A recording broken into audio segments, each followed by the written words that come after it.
때쯤이 되면은 교회 가운데 이런 고민이 있습니다. 특별히 내년에는 누가 일을 할까? 내년에는 누가 교사를 할까? 또 내년에는 이 빈 찬양대석을 누가 채울까? 또 저 굳은 일인 또 봉사 일을 누가 할까? 그런 고민을 하게 됩니다. 오늘 본문 말씀을 통해서 우리는 어떤 마음을 가지고 있는 사람이 과연 하나님께서 원하시는 헌신자로 쓰임 받을 수 있을까? 그리고 오늘 38절에 기록된 말씀처럼 추수할 일꾼을 우리에게 보내주셔서 그렇게 말씀하였는데 그 추수할 일꾼은 과연 누구인지 오늘 말씀을 통해서 다시 한번 우리 자신의 모습을 돌아보기를 원합니다.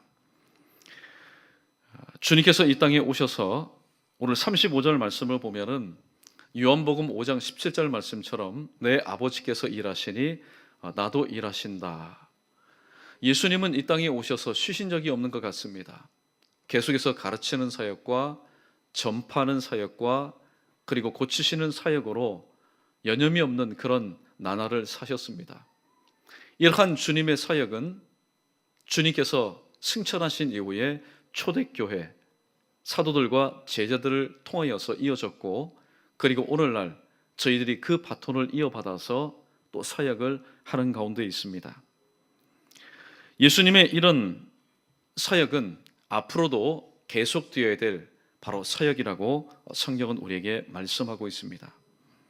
그런데 예수님의 이 사역은 가만히 보면은 누구나 할 수 있는 것 같지만은 아무나 할 수 없다라는 사실을 우리는 다시 한번 깨닫게 됩니다. 사실 보면은 예수님 출신 어디 좋습니까? 그의 아버지는 목수였습니다. 목수 출신이었습니다. 그러나 그 당시에 출신이 좋고 또 배경이 좋았던 바리새인과 서기관들을 한번 보십시오. 어쩌면 그들은 하나님의 뜻을 예수님보다도 출신 성분이 좋지 못했던 예수님보다도 더욱더 힘있게 폭넓게 감당하는 사람들이어야만 하였습니다. 그러나 그들은 무리를 보고 병들고 마음의 상처를 입고 또 말씀을 듣지 못해서 영적인 병든 가운데 있었던 그들을 향해서 오늘 바리새인과 서기관들은 겉으로는 가르치는 사역을 하였지만은 실상은 방치하는 그런 삶을 살았던 것입니다. 왜 그러한 삶을 살았을까요? 그것은 바로 오늘 본문 말씀에 기록된 말씀처럼 그들 마음 가운데는 무리를 보고 불쌍히 여기는 마음이 없었기 때문입니다. 불쌍히 여기는 마음이 없으니 다가가지 못하였고 다가감이 없다 보니까 피부로 그들이 안고 있는 현실의 문제를 함께 공유할 수 없었던 것입니다. 그러나 예수님은 그들을 불쌍히 여기셨고 그리고 다가가셨고 그들이 느끼는 삶의 그 체온과 삶의 무게를 함께 지심으로 인해서 하나님의 말씀을 통해서 또 순종할 때 그들의 짐을 대신 짊어주실 뿐만이 아니라 이 땅에서 누리지 못했던 저 하나님 나라의 삶으로 인도하여 주시는 그런 귀한 길을 열어주셨던 것입니다. 하나님의 일을 하다가 가끔가다 이렇게 또 고백하는 사람들이 있습니다. 불평하는 사람들이 있습니다. 왜 하나님의 일을 하는데 이렇게 힘이 들까? 왜 이렇게 지칠까? 오스왈드 챔버스라는 사람이 좋은 말을 한 적이 있습니다. 우리가 지치는 것은 주님의 일을 우리 자신의 방법대로 하기 때문이다라고 말하였습니다.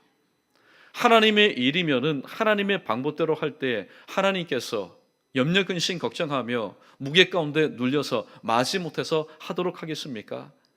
사도 바울의 고백처럼 빌립보서 4장 13절 말씀, 내게 능력 주시는 자 안에서 내가 모든 것을 할 수 있다. 내게 능력 주시는 자, 오늘 능력뿐만이 아니라 모든 것을 감당할 때에 그 사역에 대한 기쁨과 보람도 겸하여 주시는 하나님이십니다. 그런데 그 하나님의 일을 내 방법대로 내가 좋아하는 방식대로 하다 보니까 한계에 부딪혔을 때 하나님의 도우심을 받지 못하고 내 어깨로 그것을 짊어지고 내 이 손바닥만한 이 심장 가지고 그 모든 것을 품고 나가려고 하다 보니 여러 가지 많은 어려움과 또 한계에 부딪혀서 고생하며 중도에 포기하는 그런 일들이 참으로 많은 것을 보게 됩니다. 그러나 하나님의 일을 하는 사람은 전제부터가 달라야 됩니다. 하나님께서 내게 맡겨주신 일이니까 하나님의 마음을 품고 하나님이라면 이것을 어떻게 감당하실 것인가? 하나님이라면 교사의 이 사명을 어떻게, 또 찬양대 이 사명을, 봉사의 사명을 어떻게 감당하실 것인가? 하나님의 그 입장에서 이 모든 것을 바라보고 또 우리가 감당할 수 있다면 하나님은 절대로 우리에게 기쁨과 평안과 보람과 그에 합당한 풍성한 열매를 주시는 분이지 우리로 하여금 사서 고생하며 근심하게 하시는 분이 아니시기 때문입니다. 오늘 말씀의 요점은 이겁니다. 오늘 우리 교회도 참으로 많은 일꾼들이 필요합니다. 오늘 찬양대회도 마찬가지고 교사들도 마찬가지고 저 식당에서 봉사하는 봉사들도 마찬가지고 또 새벽 일찍부터 나와서 주최하는 모든 봉사자들이 필요한 때입니다. 그런데 왜 선뜻 나서지 못할까요? 오늘 거두절미하고 본문 말씀에 예수님 눈에 비친 이 무리들의 모습은 어떠했을까요? 바로 목자 없는 양과 같은 사람들이었습니다. 이들에게는 목자의 도움이 필요한 자들이었습니다. 그러나 실상 예수님 당시에 이 목자 없는 양과 같이 유리방화했던 유대인들에게는 목자가 곁에 있었던 것이 아니라 바로 삭군들이, 그것도 그림자만 내비치는 그런 모습으로 그들을 인도하였던 것입니다. 이처럼 예수님 눈에 비쳤던 무리들은 육신의 질병과 마음의 상처와 영혼의 병들므로 인해서 소외되고 또 방치된 그런 삶을 살았습니다. 최소한 하나님의 말씀이 선포될 동안에는 그 말씀을 통해서 영적인 위로는 받을지는 몰라도 말라기 선자 이후 400년 동안 하나님의 말씀이 선포되지 않은 그 이후로부터 예수님이 오실 때까지 400여 년 동안 하나님의 선민입니다. 하나님의 택함을 받은 하나님의 백성들이 그러한 삶을 살았던 것입니다. 이런 안타까운 상황을 보셨던 예수님께서 제자들에게 이렇게 명령을 하셨습니다. 그리고 이렇게 현 시대를 진단하셨습니다. 추수할 것은 많되 일꾼이 적다라고 말씀하셨습니다.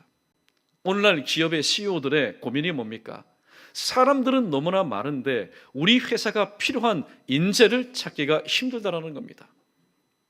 학교 현장에서도 마찬가지지 않습니까? 선생님들은 얼마나 많습니까?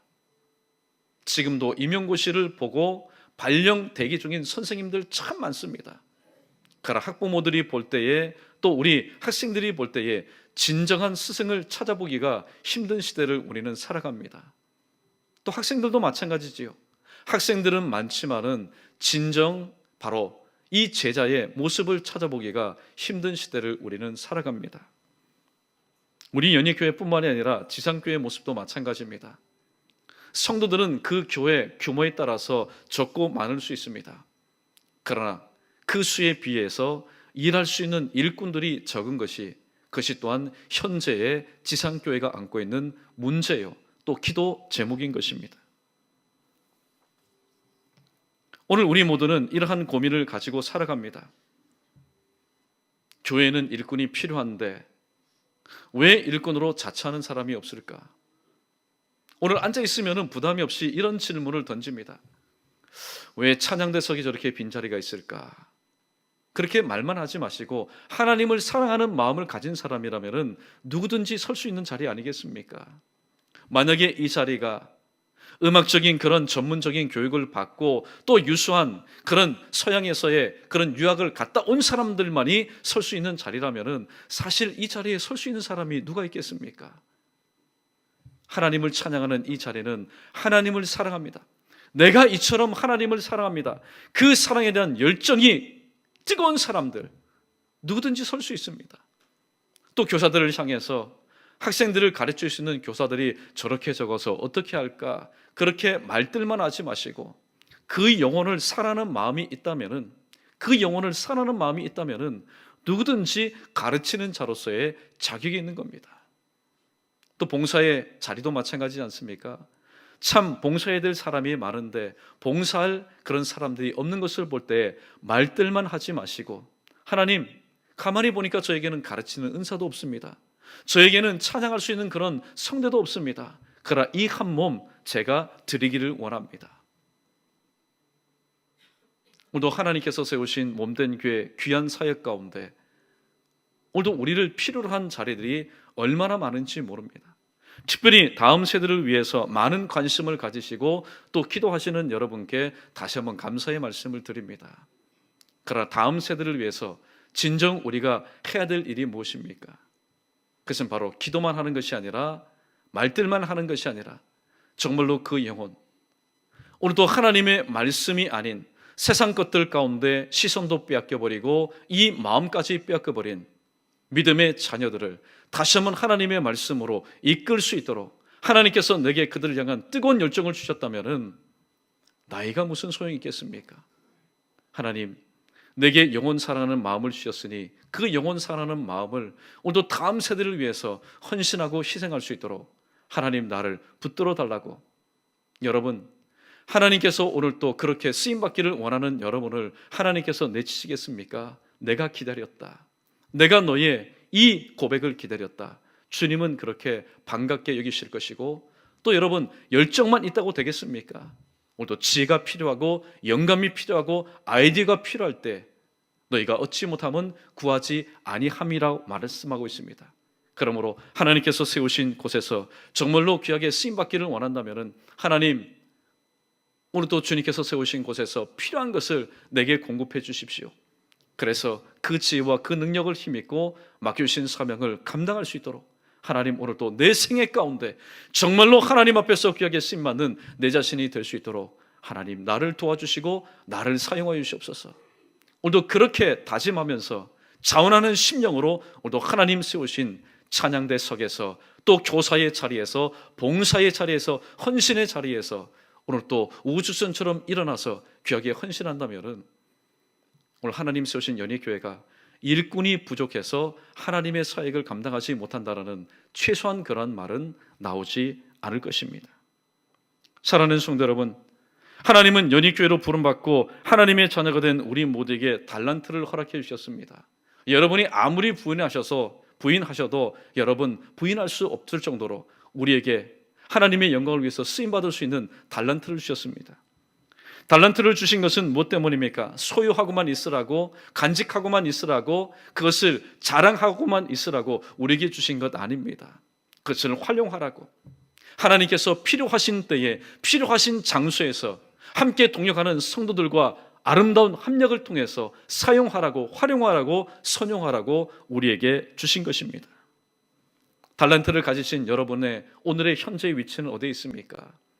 하나님께서 보내신 사역의 현장에서 오늘 서 있습니까? 아니면 한 달란트 받은 종처럼 주신 하나님의 뜻과는 무관하게 사역의 현장이 아닌 내가 서 있고 싶어하는 그 자리에서 하나님께서 맡겨주신 그 귀한 달란트를 내 보자기에 쌓아놓고 오늘 또 나만 고이 간직하고 있습니까? 오늘 말씀의 이해를 돕기 위해서 한 가지의 예를 듭니다. 한 성경 지리학자가 갈릴리 바다와 이 사의 차이점에 대해서 이렇게 말한 적이 있습니다. 갈릴리 바다가 어족이 풍족한 것은 저 헐몬산에서 흘러내려오는 그 물을 받지만은 또 사해로 끊임없이 흘려보내기 때문에, 계속해서 물의 순환이 있기 때문에 이 갈릴리 바다는 어족이 풍부한 바로 살아있는 바다라고 말하였습니다.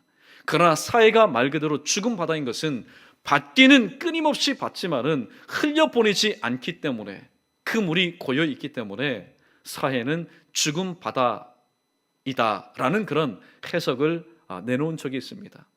사실 성경에 근거한 그런 말씀은 아니지만은 어느 정도 들어서 이해가 되는 그런 말입니다. 오늘 우리도 마찬가지입니다. 남이 없는 달란트 하나님께서 내게 주셨습니다. 그 귀하고 그 남다른 달란트라 할지라도 하나님이 필요한 때에 필요한 곳에서 사용하지 않으면 첫 번째, 주신 하나님의 영광을 드러낼 수가 없습니다. 또 하나님 세우신 몸된 교회에 덕이 될 것이 아무것도 없습니다. 그리고 무엇보다도 그 달란트를 받은 내 자신의 신앙의 유익도 신앙의 성장도 기대할 수가 없는 것입니다. 단지 받은 그 자리에서 정체된 명목상의 신앙인으로서 살아갈 뿐이라는 사실입니다. 그러므로 달란트를 받은 저와 여러분은 하나님이 필요로 하는 그 사역의 현장 가운데 가서 나 비록 부족하지만은 내게 감당할 수 있는 능력을 주시는 하나님의 그 능력을 힘입고 우리는 가르치는 사역과 또 찬양을 하는 사역과 손을 가지고 봉사하는 사역과 몸을 통해서 헌신하는 그 사역 가운데 우리는 쓰임 받아야 됩니다. 여러분, 일을 하면서도 가장 괴로울 때가 언제일까요? 내 의지와는 상관이 없이 시키기 때문에 의무적으로 찬양하고 의무적으로 가르치고 의무적으로 봉사하며 의무적으로 헌신할 때 얼마나 여러분 괴롭겠습니까? 그러나 자원하는 마음이 내게 있다면 하나님께서 오늘 또 왜 나에게 생명을 주셨을까? 하나님께서 오늘 또 왜 나에게 남다른 건강을 주셨을까? 하나님께서 오늘 또 왜 남다른 달란트와 은사를 내게 덧입혀 주셨을까? 그리고 하나님께서 남달리 나에게 시간을 주셨을까? 남달리 나에게 물질의 복을 주셨을까? 그 주신 하나님의 뜻을 우리가 곰곰이 생각해 본다면 오늘도 하나님의 부르심 앞에서 우리가 순종하지 않을 수가 없다라는 사실입니다. 신방 가서 어르신들의 얘기를 들어보면 목사로서 참 마음이 아플 때가 많습니다. 목사님, 성경을 읽고 싶은데 글씨가 보이지 않습니다. 글씨가 보이지 않습니다. 여러분, 눈이 조금이라도 밝을 때에 하나님의 말씀, 여러분 내게 주시는 생명의 양식인 줄 알고 많이, 그리고 여러분 자주 읽으시기 바랍니다. 또 어떤 분은 이런 분이 있습니다. 그 마음만 보면은 정말로 하나님께서 너무나 기뻐하실 것 같아요. 내가 소시적에 교사했는데 지금은 가르치고 싶은 마음이 있어도 몸이 말을 듣지 않아서 이 교사의 그 사명, 또 찬양대의 사명을 감당할 수 없습니다. 여러분, 이 자리에 나오신 것도 개인적인 차이는 있지만은 그래도 하나님께서 일용할 건강, 체력을 주셨기 때문에 이 자리에 나오지 않았습니까? 그러면은 남아있는 그 건강 가지고 여러분 남은 생에 무엇을 하시겠습니까? 세상에서도 그렇지 않습니까? 내가 가지고 있는 달란트, 내가 가지고 있는 재능, 누군가가 알아줘서 나 당신이 필요하다, 그렇게 해서 쓰임받을 때 얼마나 기쁘고 얼마나 여러분 보람된 그런 삶을 살아갑니까? 그러나 나를 만드신 하나님이십니다. 나를 창조하신 하나님이십니다. 뜻이 계셔서 이 지구촌에 일찍이 보내신 그 하나님께서 이제 때가 되어서 내가 너를 사용하겠다, 주님께서 그렇게 말씀하실 때에 주님의 마음은 10분 이해하는데 아시다시피 제가 지금 밭을 샀지 않습니까?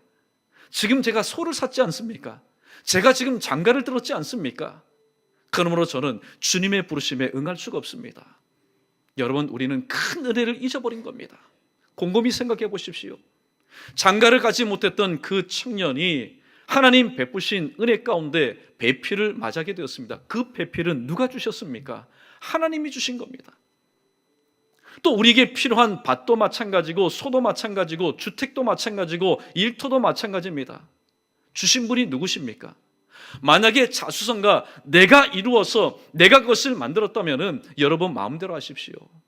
그러나 신수성가 하나님 손에 의해서 하나님께서 주신 것이라는 것을 우리가 깨달을진데 주님께서 우리에게 주신 것을 가지고 하나님께서 사용하시겠다고 우리를 부르실 때에 우리는 소를 구입한 사람처럼, 밭을 구입한 사람처럼, 장가를 든 사람처럼 하나님의 부르심 가운데 우리가 불순종할 이유가 하나도 없다라는 겁니다. 어떤 이는 안타까워합니다. 하나님의 일을 열심히 하는 사람을 바라보면서 몸이 연약하였을 때, 내가 건강했을 때 조금 더 충성했으면 얼마나 좋았을까. 또 눈이 침침합니다. 내가 시력이 있을 때 세상의 것들, 헛된 것을 바라보지 않고 주의 법에 귀한 것들, 성경에 기록된 하나님의 말씀을 내가 조금 더 이 눈에 내가 익혔으면 얼마나 좋았을까. 그리고 물질도 마찬가지고 건강도 마찬가지입니다. 사랑하는 성도 여러분, 하나님께서 오늘 또 우리에게 분복이라는 것을 주셨습니다. 물론 개인의 차이는 있겠지요. 그러나 하나님께서 왜 나에게 남다른 분복과 플러스 달란트와 은사를 주셨던가? 그것은 분명히 하나님께서 뜻하신 때에 사용하시기 위해서 우리에게 맡겨주셨다는 겁니다. 이게 바로 청지기 의식입니다. 물질도 시간도 달란트도 집도 모든 것도 내 것이라는 주인 의식을 우리가 가지고 있어서는 하나님 앞에 우리가 쓰임받을 수 없습니다. 하나님께서 하나님의 때 사용하시기 위해서 이 땅 가운데 내게 잠시 맡겨주셨다. 바로 청지기 의식을 가지고 있을 때 우리는 잘 준비된 그런 모습으로 하나님께서 부르실 때 언제든지 주께서 쓰시겠다 말씀하실 때 그 낙의 주인이 아무 말락하지 않고 바로 드렸던 것처럼 우리는 그러한 삶을 살 수 있는 것입니다. 오늘 예수님은 38절에서 제자들에게 이렇게 당부하고 있습니다. 오늘 38절의 말씀은 연희교회 저와 여러분 우리 모두에게 주시는 하나님의 음성입니다. 우리 38절 우리 마지막으로 읽어보겠습니다. 시작. 그러므로 추수하는 주인에게 청하여 추수할 일꾼들을 보내어 주소서 하라 하시니라. 아멘. 오늘 말씀 첫 번째, 추수할 일꾼은 하나님이 보내어 주십니다. 하나님이 준비하여 두셨습니다. 두 번째, 이 추수할 일꾼은 내 영혼이 잘된 같이 내가 범사에 잘되고 강건하여 진다라는 이 성령의 원리를 알고 있는 사람입니다. 절대로 하나님께 헌신하는 사람은 자기 몫을 먼저 챙기지 않습니다. 왜 그런지 아십니까? 먼저 하나님의 나라와 하나님의 의를 구하라. 그리하면 이 모든 것을 너에게 더하시리라. 이 말씀의 그 의미가 무엇인지를 알고 있기 때문입니다. 그래서 항상 하나님 제일 중심으로 살아가는 사람이 바로 추수할 일꾼, 쓰임받는 헌신자라는 사실입니다. 우리는 사도 바울을 잘 알고 있습니다. 사도 바울이야말로 오늘도 주님께서 말씀하신 추수할 일꾼을 보내어 주소서라고 말한 그 명단 가운데 가장 합당한 모델이라고 생각이 듭니다. 하나님은 오늘 또 유대인을 구원하시기 위해서 또 사람들이 필요하였습니다. 그리고 예루살렘과 온 유대와 사마리아와 그 지경을 넘어서 땅끝까지 이르러 복음을 증가할 또 추수할 일꾼이 필요하셨던 것입니다. 그래서 먼저 유대 지경 안에서는 12 제자를 통하여서 하나님의 귀한 사역을 감당케 하셨고 또 하나님의 원수였습니다. 예루살렘 교회의 원수였습니다. 그러나 그를 변화시켜서 바울을 통해서 저 이방 지역까지 가서 바로 복음의 사역을 감당하셨던 것을 우리는 말씀을 통하여 알게 됩니다. 하나님의 일은요, 절대로 혼자 하는 법이 없습니다. 여러분 보십시오. 다윗 얼마나 위대합니까? 그리고 바울도 얼마나 위대합니까? 그러나 하나님은 하나님께서 세우신 그 위대한 사람들 그 주변에 많은 동력자들을 통하여서 재능 있는 사람, 달란트 있는 사람을 통하여서 하나님의 크고 원대한 계획들을 힘있게 이루어 나가셨던 것을 보게 됩니다. 역대상 12장 22절 말씀 제가 읽어드립니다. 그때의 사람이 날마다 다윗에게로 돌아와서 돕고자 하며 큰 군대를 이루어 하나님의 군대와 같았더라 라는 그런 말씀이 있습니다. 그때는 어느 때입니까? 하나님께서 원하시는 때, 하나님께서 필요하신 때에 하나님은 이 다윗 주변에 많은 사람들을 보내어서 다윗을 돕게 하셨고 또 큰 군대를 이루어서 하나님의 귀한 사역을 힘있게 감당하게 하셨습니다. 우리는 또한 엘리야 선지자를 잘 알고 있습니다. 엘리야 선지자는 혼자임을 깨닫고 하나님 이때야말로 저희의 목숨을 취하여 가십시오. 가장 적긴 것 같습니다. 감히 생명의 주인이신 하나님께 자신의 생명을 자신이 좌지우지하는 그런 불신앙의 말을 하였습니다. 그러나 하나님께서는 세면 음성을 통해서 지쳐 있었던 이 엘리야 선지자에게 다시 한번 힘을 허락하여 주셨고 그 엘리야 선지자에게 하나님은 이렇게 말씀하셨습니다. 바알에게 무릎 꿇지 않고 입을 맞추지 아니한 7,000명이 있지 않느냐. 오늘 우리 모두는 하나님의 사역을 감당하다가 때로는 힘들고 지칠 때 나 혼자라는 생각 가운데 자괴감에 빠질 때가 참으로 많습니다. 그러나 우리 주변에는 오늘 또 기드온 주변에 300용사가 있었던 것처럼 엘리야 선지자 곁에 7,000명이 있었던 것처럼 그리고 특별히 로마서 16장에 사도 바울의 그 사역은 결코 외로운 사역이 아니었습니다. 결코 고독한 사역이 아니었습니다. 로마서 16장 그 말씀을 보면은 여러 사람들이 많이 열거가 되어 있습니다. 그들은 바로 사도 바울의 사역을 돕기 위해서 하나님께서 때마다 바로 보내주신 동력자들이 기록되어 있기 때문입니다. 말씀을 정리합니다.